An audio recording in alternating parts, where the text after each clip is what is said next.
more about this phone call and the implications behind it when it comes down to what the heck is the speaker doing is our good buddy Chris Farrell from Judicial Watch. Chris, thanks for coming on the program. I'm pretty concerned. This almost sounds like an attempted coup. You have the attack on the Capitol on the 6th, and then 2 days later, she's calling over to the Joint Chiefs and talking about we might have an unhinged president. Maybe we need to pull his executive powers and his nuclear codes. A speaker can't do that, right? If you want to pull power from a president, you've got to do it out and open, publicly, officially, with either the 25th or with an impeachment hearing. But you don't make a phone call.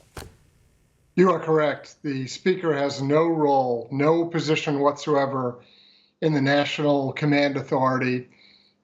She's inserting herself unlawfully. She communicated with the chairman of the JCS, U.S. Army General Mark Milley. We want the records, we want the transcripts, maybe perhaps we have every reason to believe the call was recorded. The actual recording of the call is what would be great. We want to hear their voices.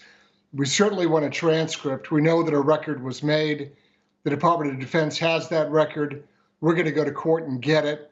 The American public needs to see and hear exactly what Speaker Pelosi was up to.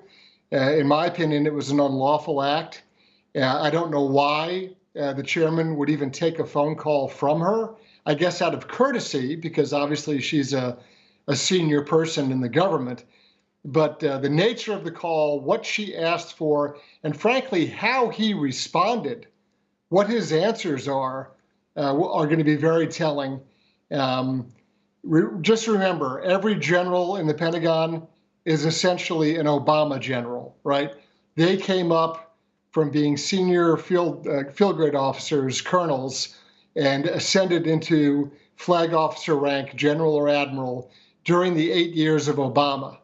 And so that's sort of a litmus test for where they're coming from as to how they got appointed to be flag officers, which I find very interesting. And I'd love to see, and I think the American public deserves to see, how General Milley responded to what, frankly, are unhinged remarks by the speaker.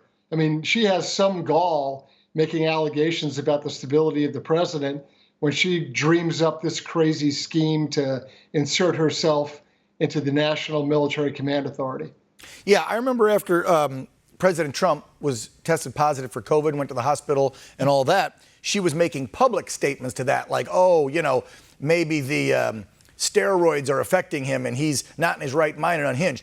Those were public statements that I think morally and ethically were wrong as a speaker, but couldn't get her in trouble. This phone call, though, to a Joint Chiefs general, that can get you in some serious, serious trouble. And as you alluded to, the general could be in hot water as well. Yeah, his response to this call is critical. We have to understand what he said, how he sort of fended her off. Maybe he didn't. Maybe he embraced her remarks. I have no idea. That's why we need to know what went on. Because, you know, in her letter, the January 8th letter that she wrote to her colleagues, which, again, realize it's a fundraising tool, right? That letter is released and leaked out. It's used to motivate the base. It's used to drive dollars into Democratic coffers. It's a gimmick. It's a ploy. And so she's using this outrageous conduct, which calls her judgment and her, let's say, mental faculties into question.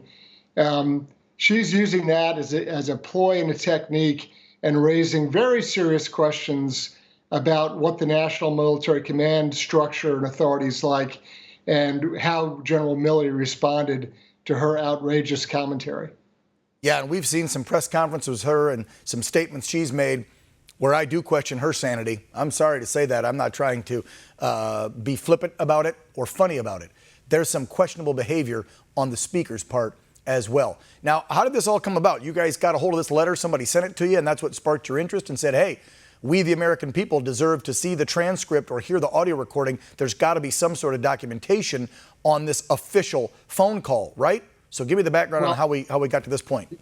Yeah, I mean, there was public reporting on it. Any number of different news outlets reported on the fact that she had produced this letter to other Democratic colleagues where she's bragging about contacting Milley and raising this outrageous hypothetical and inserting herself in this, not just inappropriately, I would say unlawfully inserting herself in this question and then making crazy assertions about, the state of mind of the president and access to nuclear codes and all, just wild, wild stuff.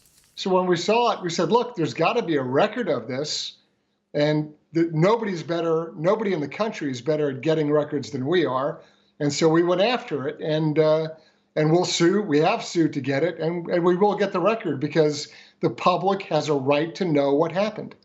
So this is under the the Freedom of Information Act is what Correct. You're using in your lawsuit.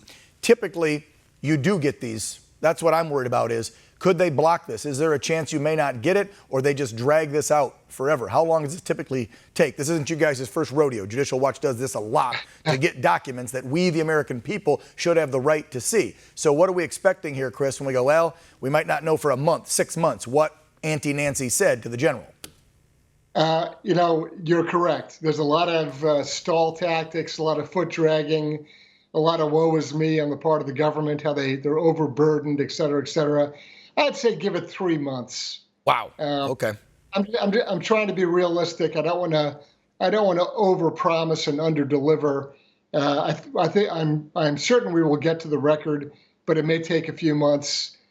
Look, this is in a federal court, so nothing happens. It's government. We know the wheels of government take forever, Chris, and they will probably try and put up smoke screens, stall you. I think what'll be very telling here, and please come back on in a few months and update us on this, because I want to know what she said. But I think will be really telling is if there's no transcript or there's no recording. If she made the phone call and there's nothing out there, then by golly, they're covering something up.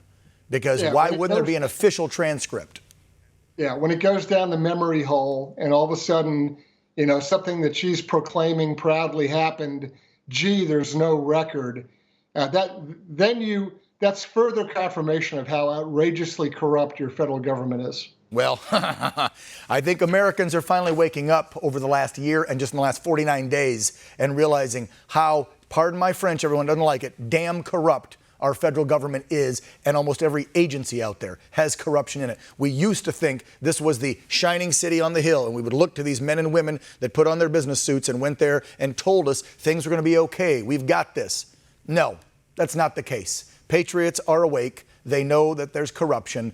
And by golly, thank goodness for folks like you, Chris, and Tom at Judicial Watch. We'll see you in a few weeks. Update us, please. You take care. Thank you very much.